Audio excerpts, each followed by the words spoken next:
Assalamualaikum warahmatullahi wabarakatuh. Waalaikumsalam warahmatullahi wabarakatuh. Terima kasih Ustaz sudah meluangkan waktunya untuk berbincang dengan kita di Litra Muda Subhan Bekasi. Mudah-mudahan nanti dari pembicaraan ini bisa diambil manfaatnya oleh terutama anak-anak muda karena kita hari ini sedang concern lah dengan anak muda yang menurut pandangan kami masih perlu dibina dan juga Betul. diberi arahan. Tapi sebelum kita bergerak lebih jauh, Wali, saya biasanya lah kan pengen perkenalan dulu karena kalau nggak kenal kan takutnya nggak ini ya. Kalau nama saya udah sering paham teman-teman nanti namanya Nuruddin. Nuruddin aja. Nggak ada Muhammadnya atau? Nggak ada ya. Kalau aslinya dari mana? Saya asli dari Lampung, Puja Kesuma. Putra Jawa kelahiran Sumatera. Nah, tapi sekarang udah nggak punya Sumatera, nggak punya Jawa. Sekarang saya tinggal di Jonggol. Iya, terdampar di Jonggol sampai hari ini, alhamdulillah. Berarti lahir dan besar di Lampung atau? Lahir, tumbuh di Lampung sampai usia sekitar 10 tahun. 10 tahun. Kelas 4 MI, kemudian saya hijrah ke Bogor, sekolah di Bogor, kemudian sampai MI kelas 6, kemudian MTS MA-nya di Lampung. Tadi sampai MA ya? Sampai MA lagi di Lampung lagi. Kemudian setelah dari situ kembali lagi ke Bogor lagi. Pulang ke Bogor, ikut kakak di Bogor ya. Berarti orang tua juga asli Bogor atau? Orang tua Jawa. Jawanya Kutoarjo. Oh, Kutoarjo. Kutoarjo itu Purworejo ya? Purworejo ke arah batas di Jogja. Ke arah Jogja. Ke arah Jogja. Purworejo ke arah Jogja sedikit. Ya, masih ada darah-darah Jawanya. Masih walaupun asli. Udah mulai agak luntur kayaknya nggak kelihatan. Enggak. Masih asli. Karena ngomong Jawa masih lancar. Masih. Saya kalau di rumah hari-hari sama kakak-kakak masih pakai bahasa Jawa. Emang berapa bersaudara, Wali? Saya 6. Banyak ya. Identik dengan yang seangkatan Wali kayaknya memang rata-rata banyak ya. Iya. Kalau sempat kuliah? Saya begitu lulus aliyah masuk takhusus. Jadi di pendidikan di Lampung, di pesantren Muhajirun dulu ada pendidikan setingkat D3, kalau sekarang istilahnya kayak Mahat Ali. Takhusus. Itu D3, kemudian selesai dari situ saya ngajar di SMK Perguruan Cikini, sambil melanjutkan S1 di Universitas Islam Jakarta. Negeri? Swasta. Swasta. Kira-kira UIN-nya. Ya. Kalau di Percik berapa lama? Saya dari 2007 sampai 2009. 2 tahun. 2007 bukan 97, maaf. 97 sampai 2009. Ya, berarti 12 tahun ya. 12 tahun. Setelah itu dari Percik kita? Setelah itu, saya resign dari Percik, kemudian saya diminta untuk bantu-bantu di STI Al-Fatah sampai sekarang. Sampai sekarang. Ya. Sekarang saya diamanahi sebagai Puket 2 bidang sarana dan prasarana dan keuangan di STI Al-Fatah. Berarti itu udah semenjak 2007? 2000? Sejak 2009, tapi keluar masuk. Keluar masuk. Saya sempat aktif berapa tahun, kemudian keluar lagi, kemudian dipanggil lagi, diminta lagi, diamanati lagi, ya sampai sekarang seperti itu. Saya kepengen ini yang Perciknya dulu Percik yang di mana? Yang di Pelumpang. Jakarta Utara ya, betul. Karena Percik kan lumayan terkenal dan beberapa pesohor-pesohor dari sana ya. Banyak yang jadi pengusaha sukses banyak ya. Yang orang-orang kerja yang sukses juga banyak dari Percik. Bahkan kalau yang dari SMA-nya, yang dari jadi pejabat juga banyak. Kalau yang Wali ngajar gitu, yang saat ini jadi kelihatan ditokohkan itu siapa mungkin? Ada Wali? Di mana? Di Percik? Iya, yang lulusan Percik kita. Kalau lulusan Percik, kalau saya kan di Pelumpang. Pelumpang itu kan SMK. Jadi mereka lebih ke arah jadi para pekerja ya, para pekerja gitu. Kalau yang dari Pelumpang sendiri, saya malah tidak terlalu tahu banyak nih. Tapi yang pasti mereka banyak yang sukses lah. Tapi kalau yang menjadi tokoh bangsa ya, itu biasanya yang lulusan Percik dari SMA. SMA-nya. Seperti dulu ada Menpora tuh Pak Subronto Laras, kemudian Bu Mega sendiri, itu dari Percik.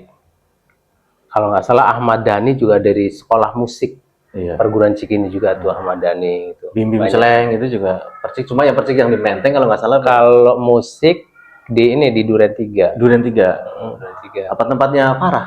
Ya, itu kalau musik di situ. Iya. Iya, kemarin kita juga sempat ngobrol dengan Farah. Dia ngajar di Percik, dan salah satu yang terkenal itu Gus Timio yang sempat terkenal banget kan. Iya. Tapi sayangnya nggak disebut dalam podcast, dia cerita setelah ini off the record.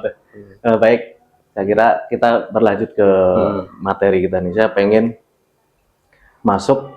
Hari ini kan anak-anak muda itu sepertinya sedang mengalami yang namanya krisis identitas, terutama bagi pemuda-pemuda Muslim lah. Betul. Yang hari ini terkadang kalau dikatakan orang rajin ngaji gitu, kesannya kayak cupu gitu, kayak nggak keren. Iya. Nah, dari Ustadz yang sudah bergelut dan mungkin membina beberapa majelis taklim kan tentunya ada banyak anak-anak muda. Seperti apa? Iya, betul.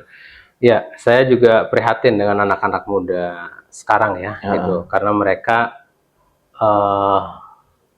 lebih apa namanya ya, terlalu terpengaruh ya dengan dunia medsos yang sekarang memang sudah menjadi gaya hidup ya, sudah menjadi tren gaya hidup anak-anak muda sekarang. Memang ya mereka dengan medsos itulah mereka berinteraksi, bersosial itu dengan medsos. Nah, sebenarnya ada apa namanya dampak yang tidak disadari dari anak-anak muda ya. Sepertinya mereka mengejar sesuatu yang tren saat ini, tapi di sisi lain mereka meninggalkan yang pokok, yang utama gitu. Yang pokok itu apa? Yang pokok itu adalah agama. Bekal agama inilah yang menjadi satu hal yang paling utama, paling pokok, yang memang harus setiap pemuda itu harus betul-betul mempunyai apa ya, mempunyai landasan yang kuat gitu. Pegangan. Ya, pegangan yang kuat. Nah, maka Allah Subhanahu wa taala mengingatkan di dalam surat An-Nisa ayat 9. Di sana Allah berfirman, a'udzubillahi minasyaitonir rajim. Wal yakhshal ladzina law taraku min khalfihim dzurriyyatan di'afa khafu 'alaihim wal yattaqullaha wal yaqulu qawlan sadida. Wal yakhshal ladzina, hendaklah takut orang-orang yang lau taraku min khalfihim, sekiranya meninggalkan di belakang mereka dzurriyyatan di'afa, keturunan yang lemah. Khafu 'alaihim, takutlah kepada mereka, kata Allah. Wal yattaqullah, bertakwalah kepada Allah, wal yaqulu qawlan sadida, dan hendaklah berbicara dengan perkataan yang benar. Nah, jadi Allah sendiri sudah mengingatkan kepada para orang tua, hendaklah takut meninggalkan generasi yang lemah. Sekarang kita lihat kalau di majelis-majelis taklim ya, itu umumnya para pesertanya adalah orang tua. Gitu. Sepuh-sepuh. Kemudian di masjid-masjid sholat berjamaah, soft terdepan pasti udah. Soft terdepan pasti orang tua itu. Dan itu biasanya pensiunan. Kalau di komplek banyak pensiunannya, masjidnya ramai. Seperti itu. Nah, itu yang saya amati seperti itu. Nah, di mana anak mudanya? Nah, ini yang sangat disayangkan. Itu. Padahal anak-anak muda ini mereka orang-orang yang apa ya? Sebagai generasi penerus yang menentukan masa depan hidup dirinya seperti apa, dan hidup keluarga dan hidup bangsanya seperti apa gitu. Mereka dari mana pentunan dari hari ini ketika dia menjadi seorang pemuda yang aktif ya dalam keimanannya, aktif bersosialnya ya, semuanya berlandasan Al-Quran dan Sunnah, inilah yang akan menentukan masa depan pemuda itu sendiri. Nah, ini yang sekarang banyak tidak disadari oleh anak muda. Seperti itu. Gitu. Nah, kalau dari sisi pengalaman Wali sendiri, kan pernah muda juga nih. Saya juga, kalau saya dulu di usia-usia remaja lah ya. Dan kemarin kita juga ngobrol dengan Pak Yadi, itu salah satunya. Beliau di usia 15 tahun bahkan sudah memang ikut kajian dan beberapa kali ada tantangan tapi tetap dihadapi. Tapi kalau dari pengalaman saya sendiri, kalau saya kecil ketika saya usia sekitar 9 atau 10 tahun di kampung. Di kampung. Itu namanya kampung itu tidak punya apa namanya seperti kalau sekarang ada gor, nggak ada di kampung seperti itu. Yang ada fasumnya masjid. gitu. Fasumnya itu ya masjid kalau di kampung. Iya. Maka ngumpul di masjid itu menjadi kebiasaan anak-anak. Iya. Kita ngumpul di masjid, bahkan pada tidur di masjid, itu menjadi kebiasaan anak-anak di kampung seperti itu. Nah, maka secara tidak langsung di situ pembentukan bagaimana membentuk anak-anak itu dekat dengan masjid. Gitu. Itu usia saya 9-10 tahun lah. Iya. Setelah itu saya masuk ke pesantren, ya sampai MTS, sampai aliyah, ya namanya pesantren itu dunianya dunia masjid. Iya. Nah, seperti itu. Lebih banyak pasti kejadian di Pasti. masjid. Kemudian ketika saya masuk ke perguruan tinggi, Mahat Ali pun pesantren. Gitu. Itu pasti juga lingkungannya lingkungan nggak jauh dari masjid. Nah, pasca saya keluar dari kuliah, ya di Mahat Ali. Waktu itu saya sempat ngajar di perguruan Cikini di situ. Nah, saya memang di situ pindah dari tempat komunitas saya ke tempat yang saya asing di situ. Tapi karena saya memang lah backgroundnya pesantren ya, rasanya itu kalau nggak ngaji itu rasanya menjadi sesuatu yang hampa dalam hati. Ada yang hilang, ada yang kurang rasanya. Maka saya cari komunitas. Saya cari komunitas anak muda yang ngumpul tapi dalam konteks yang positif. Ya, betul. Ya kan? Saya ikut karate. Karatenya di Masjid Hizbullah waktu itu di Jakarta Utara. Kemudian saya juga ikut kegiatan anak muda di Jakarta Utara ya. Ikut kegiatan Suban di situ. Kegiatan remajanya saya aktif di situ, kegiatan terkait dengan kepemudaan saya aktif di situ. Sampai dapat istri pun di situ, alhamdulillah, sama-sama anak remaja masjid di Masjid Hizbullah seperti itu. Alhamdulillah. Iya, berarti memang tadi memilih komunitas itu juga penting ya. Betul. Karena saya sempat mengalami, kalau saya kebetulan awal merantau itu 2010, mulai masuk lagi ke masjid itu 2013, jadi ada masa 3 tahun itu ya. Ya memang karena kondisi baru pertama kali merantau masih bingung. Dulu kan masih angkot ya zamannya, nggak seperti sekarang. Ojek online banyak gitu. Kalau nyari angkot agak-agak memang perjalanannya lebih membutuhkan waktu lah. Nah tapi saya kepengen kemarin kan kita juga disuguhkan salah satu ikhwan kita yang anak muda dan berangkat ke dalam misi global Sumber Fadilah ya kan. Beliau anggota UAR dan Ustadz kan juga sebagai pembinanya UAR dan ABG. Ustadz mengenal Fatur secara pribadi? Betul, saya kenal ya Fatur ya. Yang jadi Fatur itu saya kenal Fatur ya dari dia setelah lulus dari pondok pesantren Al-Fatah di Citerep. Saya baru kenal dia sebagai Suban. Sering ketemu dia di Cibubur. Di Cibubur. Pertama, kalau saya lihat Fatur, kenapa dia sampai bisa terpilih untuk bisa menjadi salah satu delegasi yang ikut rombongan flotila kemarin. Pertama, itu semua terjadi atas kehendak Allah, takdir Allah. Tapi takdir Allah itu ya itu juga ada alasan-alasan. Ada alasan-alasan. Pertama, Fatur itu memang sudah menyelesaikan pendidikan di Citerep dengan baik. Itu pertama. Kemudian yang kedua, latar belakang keluarga.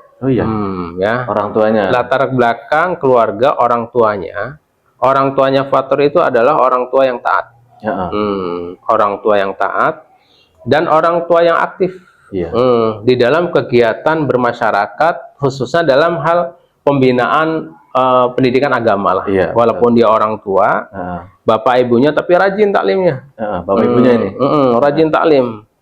Maka begitu, karena dia rajin taklim, maka apa yang dia terima di dalam taklim itu, dia pahami, kemudian menjadi satu keyakinan bahwa Masjidil Aqsa itu betul-betul satu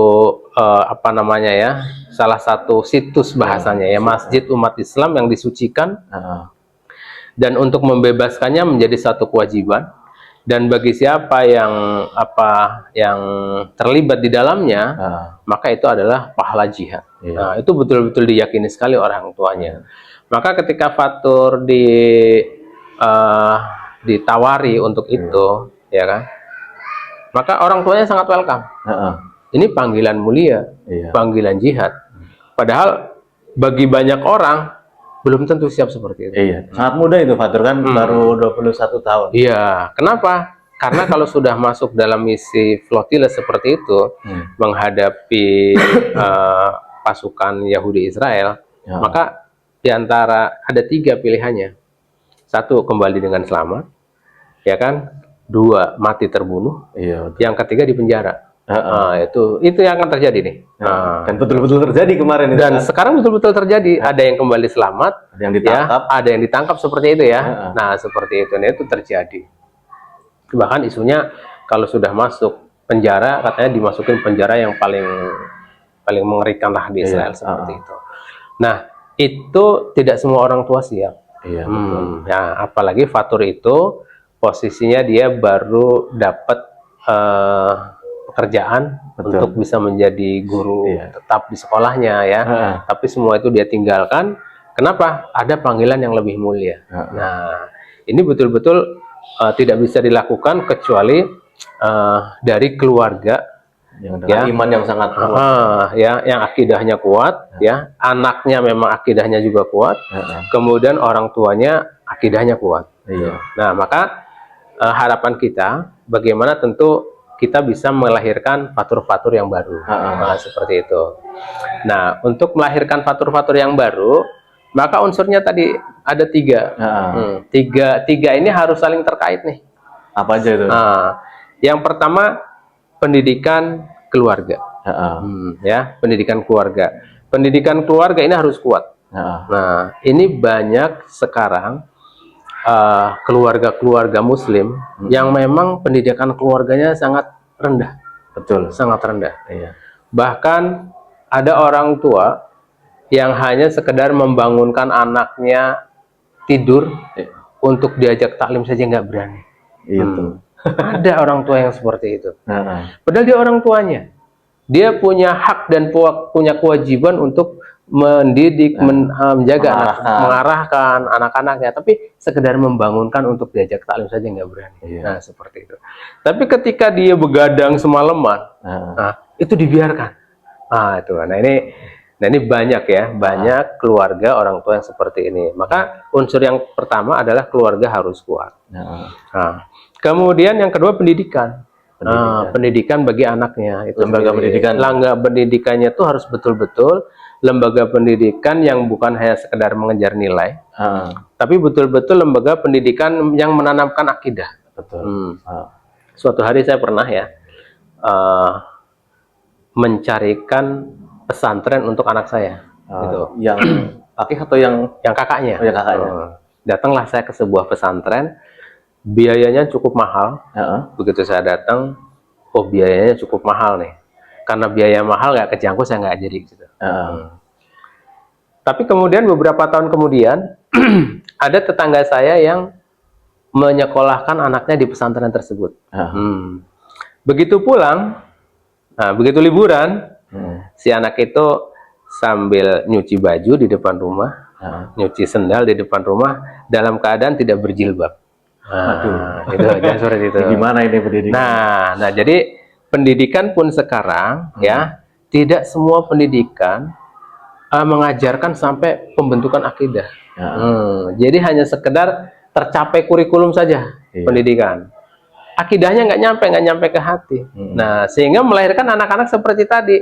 Walaupun mahal, kurikulum tercapai, tapi secara target individu, keyakinan jiwanya nggak melekat, nggak nyampe seperti itu. Nah, nih jadi, maka lembaga pendidikan pun ini harus betul-betul menanamkan akidah kepada anak-anaknya tentang keimanan, ya, tentang perjuangan, ya, apalagi kalau kita bicaranya contohnya Fatur tadi ya. Kemudian konteksnya bagaimana kita bisa membebaskan Masjidil Aqsa dan pembebasan Palestina seperti itu. Maka ini sudah sampai ke tahap bagaimana perjuangan jihad. Nah, yang dalam bahasa Al-Quran disebut jihad ya. Nah, ini. Kemudian yang ketiga lingkungan. Kalau bicara lingkungan sekarang ini secara umum lingkungan kita sudah rusak. Betul. Secara Sebagian umum, besar ya, secara umum lingkungan kita rusak. Tapi alhamdulillah masih ada komunitas-komunitas. Betul. Nah, masih ada komunitas-komunitas yang baik ya, yang hari Ahad itu meluangkan waktunya untuk halakoh, untuk taklim seperti itu. Nah, orang tua, bagaimana orang tua bisa mengarahkan putra-putrinya di hari liburnya itu diajak ke masjid. Supaya anak-anak cinta masjid. Ini pembentukan akidah tuh seperti itu. Nah, kalau 3 komponen ini terpenuhi, ya, sinergi, keluarganya kuat, pendidikannya kuat, lingkungannya kuat, ya, di hari-hari liburnya, hari kosongnya dicarikan komunitas yang memang mendukung untuk itu, insya Allah nanti akan bisa lahir generasi yang kuat imannya seperti itu. Nah, ini yang kita harapkan. Gitu. Maka di komunitas kita pun, ya, di Jamaah Muslimin, saya sangat di mana-mana saya selalu berbicara tentang generasi muda. Ya, bagaimana kita bisa merangkul generasi muda, ya, semaksimal mungkin untuk apa? Menyelamatkan generasi muda kita. Ya, pertama selamat dulu nih, ya, tahapannya selamat dulu mereka dari segala macam mara bahaya yang saat ini memang disengaja oleh orang Yahudi untuk menghancurkan generasi muda Islam. Contoh LGBT. LGBT itu pertumbuhannya sangat cepat sekali. Betul. Kenapa? Karena biayanya pun sangat besar dari dibiayai oleh mereka. Mereka menggelontorkan dana triliunan rupiah untuk membiayai kampanye LGBT. Itu banyak. Saya baca di sebuah artikel, ya, antara tahun 2003-2004 itu Amerika itu menggelontorkan dana hibah untuk kampanye LGBT itu 1.100 hibah. Bayangkan, dalam 2 tahun. Sangat besar, ya. 1.100 hibah itu belum angka hibahnya berapa. Yang nominalnya miliaran yang pasti seperti itu. Nah, itu bayangkan, gitu. Nah, sekarang, ya, LGBT itu sudah kita temukan, kita dapati masuk bukan hanya di sekolah umum, ya, masuk ke pesantren-pesantren. Ya, dapat sumbernya itu. Kemarin ada salah satu putra ustadz kita, dia keterima di salah satu perguruan tinggi, ya. Begitu ospek hari pertama, dia dapat beasiswa di situ. Ospek hari pertama, begitu malam harinya, ya kan, dia disamperin sama kakak tingkatnya. Disamperin sama cuttingnya, ya, istilahnya anak-anak cutting sekarang tuh. Samperin sama kakak cuttingnya, ya, ditawarin, diiming-imingi, dikasih duit lah, dikasih ini, kasih itu. Ujung-ujungnya bilang apa? Saya suka sama kamu. Waduh, bahaya banget, ya. Ini cowok. Dan ini di lembaga pendidikan Islam. Bayangkan tuh, seperti itu. Yang harusnya bisa bersih dari seperti itu. Tapi kenapa? Karena mereka kan senyap. Ya, sekarang siapa yang tahu kalau ada orang datang ngobrol ternyata dia YG, misalnya, siapa yang tahu? Kalau belum terbukti kita nggak akan pernah tahu. Seperti itu. Nah, itu ngerinya sekarang seperti itu. Nah, sekarang maka tahapan yang pertama, tugas para orang tua menyelamatkan dulu. Ya, selamatin dulu, memberikan pemahaman yang baik kepada anak-anaknya, kepada generasi muda tentang bahaya-bahaya yang ada, LGBT, narkoba, rokok pintunya, ya, pintu semua narkoba itu adalah rokok. Ya, kalau orang sudah nggak ngerokok, insya Allah sama narkoba nggak masuk. Selamat. Tapi kalau orang sudah kenal candu, ya, begitu masuk narkoba ya masuk, dia pintunya sudah dibuka. Nah, seperti itu. Nah, itu, ya. Nah, tahap keduanya, bagaimana membina anak-anak muda ini supaya bisa menjadi anak-anak muda, generasi muda Islam, yang kalau di dalam sebuah hadis itu disebutkan wasyabun nasya'a fi ibadatillah ta'ala. Seorang pemuda yang tumbuh, kemudian dia tekun beribadah kepada Allah Subhanahu wa Ta'ala, menjadi generasi muda penerus lah untuk perjuangan Islam, seperti itu. Iya, karena di Bekasi sendiri, Wali, kemarin semalam baru Amir dakwahnya Bekasi Ustaz Soleh mengatakan di kota Bekasi bahkan berapa kemarin, 9.000 ya, ada suatu komunitas gitu Di dalamnya itu komunitas sosial media ya.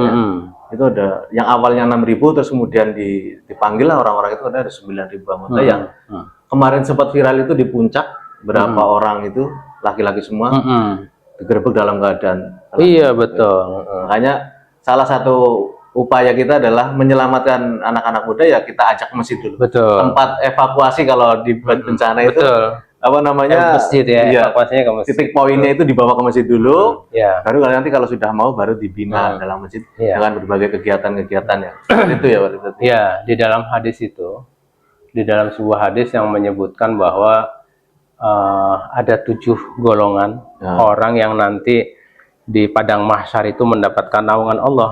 Ya, di saat kata dalam hadis disebutkan matahari didekatkan sampai 1 mil, ya di situ panas luar biasa. Manusia dibangkitkan oleh Allah dalam keadaan bertelanjang kaki dan tidak berbusana. Nah seperti itu. Aisyah bertanya kepada Rasulullah, wahai Rasulullah, kalau begitu nanti mereka saling melihat aurat dong.